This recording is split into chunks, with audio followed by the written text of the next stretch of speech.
लाडकी बहीण योजनेवरून संजय राऊत यांनी सरकारवर हल्लाबोल केला।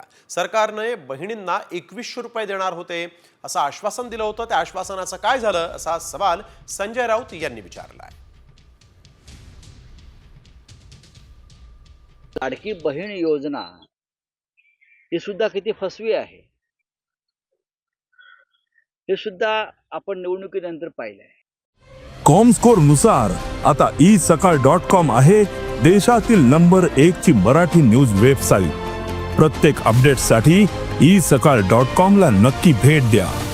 2100 रुपये देणार होते लाडक्या बहिणींना निवडणुकीनंतर ताबडतोब।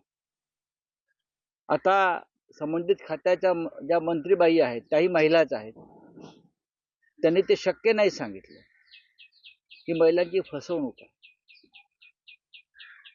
मला काल काही वृद्ध कलाकार भेटले। लाडकी बहीण आल्यापासून, ही योजना आल्यापासून वृद्ध कलाकारांना मानधन नाही, पेन्शन नाही, काही नाही।